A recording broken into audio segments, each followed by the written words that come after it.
Dr. Devin Ampia-Parumpel is an assistant professor at New York University Medical School. We've seen this story about the problem in South Africa and places like South Africa where there's poverty, and not necessarily South Africa, but other places where the hygiene isn't so great.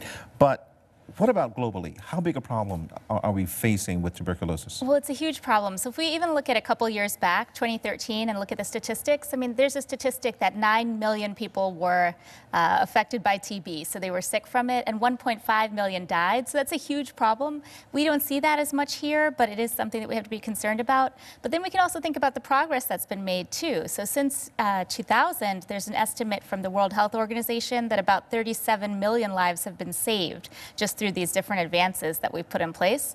So I think that's a thing to keep in mind as well, that we have 20-year goals. You know, what can we do to stop TB or to prevent the spread of TB? And they seem attainable if we've made this much progress so far. And what are the key components of making the progress? Sure. So people usually think about vaccines, of course. There's one right now. You want to have a better vaccine. You also think about treatment. If we can have better medications, then that would be better.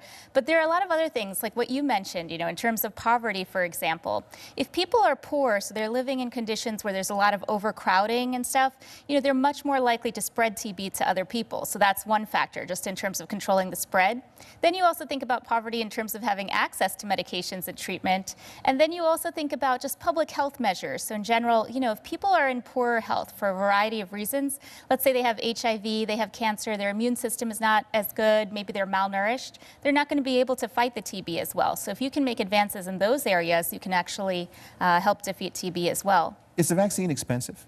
The vaccine, well, it's relatively expensive. I mean, we don't get it here necessarily because it's not that common. So, you know, the reason that we don't is because if it's not common and you get vaccinated, you might suffer the side effects of the vaccine more so than, you know, actually get the benefit. So if you get the vaccine, you will always test positive for TB in that skin test, which creates some confusion as well. So it's not just the expense of the vaccine, it's the fact that every time you test positive, you may have to undergo further testing, so you'd have to pay for that. What about the antibiotics that's used to treat TB? Is that expensive?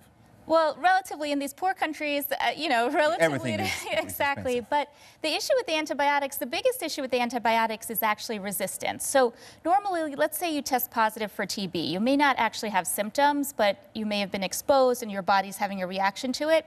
You want to get treated for 6 to 9 months just to prevent it from taking a hold of you or spreading to other people.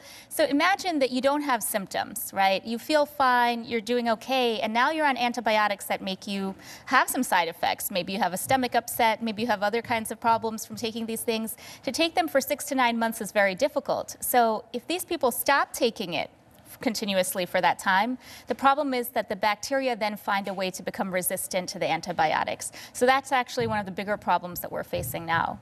Here in America, where do we tend to see, is there a place where TB cases are sort of centrally focused?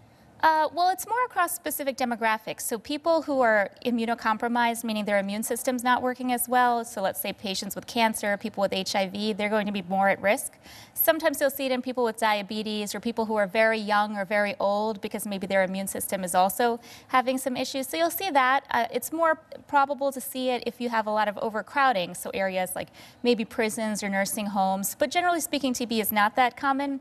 And then there was that you know, that cluster that just happened in Kansas. So there are times where when suddenly somebody gets it, you might see more of a spread. So we have to be on guard everywhere all the time. Thank you very much, Dr. Devin Ampia-Parumpel. Thank you. Really appreciate it. Nice to see you.